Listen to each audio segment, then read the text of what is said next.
நடுவர் அவர்களே, எதிரணியிலிருந்து அன்பிற்குரிய தம்பி ஹரிகிருஷ்ணன் வந்தார். ரொம்ப சிக்கியிருக்காரு போல இருக்கு. பெண்கள் தூண்டில் வீசுவார்கள், அதில் சிக்கக்கூடியவர்கள் ஆண்கள்.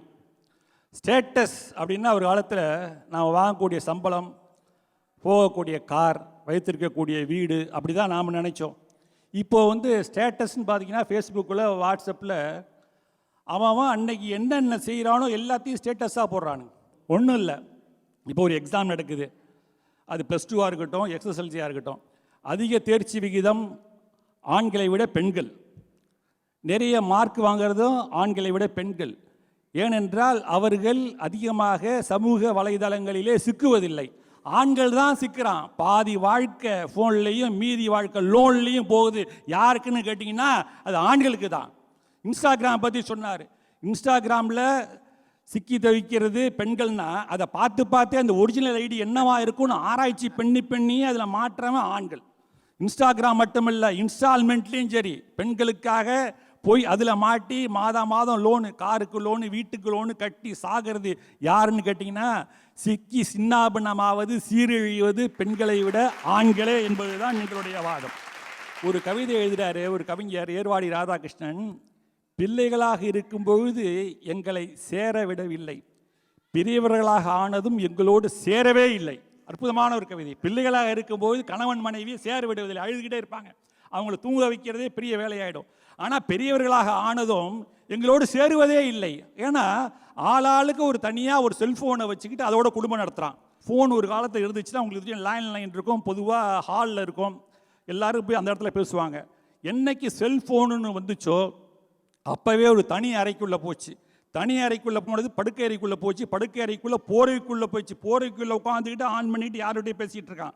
இது மாதிரியான விஷயங்களை அதிகமாக செய்வது பெண்களை விட ஆண்கள். அதை தான் நீங்கள் பார்க்கணும்.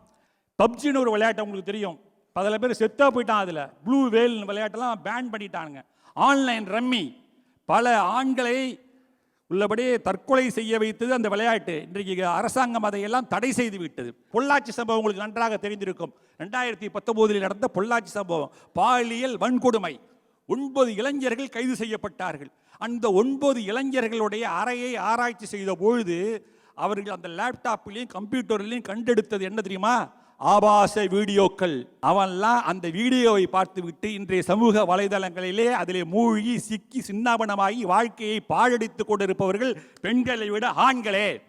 என்னை குனிந்து படி, அது உன்னை முன்னேற்றும் படி என்று சொன்னது புத்தகம். என்னை குனிந்து படி, அது உன்னை முன்னேற்றும் படி என்று சொன்னது புத்தகம்.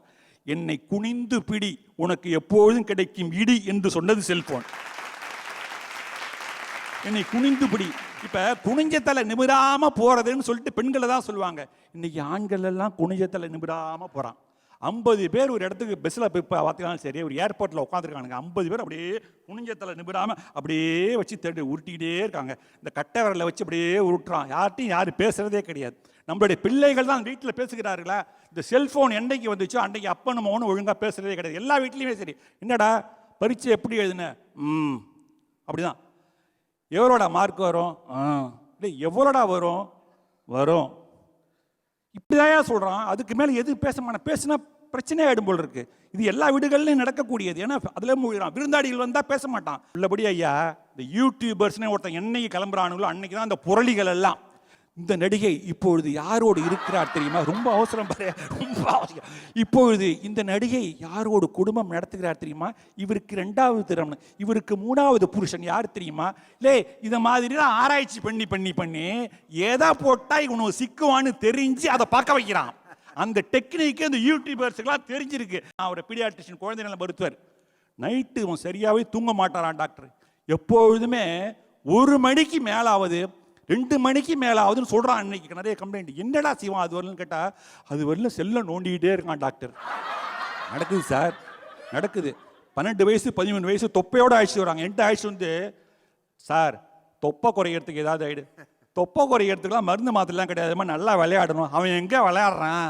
வந்தவனே வீடியோ கேமை வச்சுக்கிறான், அதை ஆன் பண்ணுறான், அதிலே விளாட்றான். 2 விரலுக்கு மட்டும் எக்ஸசைஸ் கொடுத்தா தொப்பை வளரதான் செய்யும். இப்படி இந்த செல்ஃபோன்லேயும் இந்த ஊடகத்திலையும் சிக்கி சீரழிந்து கொண்டு இருக்கக்கூடியவர்கள் இளைஞர்களே. உலகம் வெறும் இயந்திரமயமாக மாறிக்கொண்டிருக்கிறது. இந்த சமூக ஊடகங்களால் பெண்களை விட ஆண்களே அதிக பாதிப்புக்கு உள்ளாகிறார்கள், சிக்கிறார்கள் என்கின்ற எங்களுடைய வாதத்தை நிறைவு செய்து விடைபெறுகிறேன். நன்றி, வணக்கம்.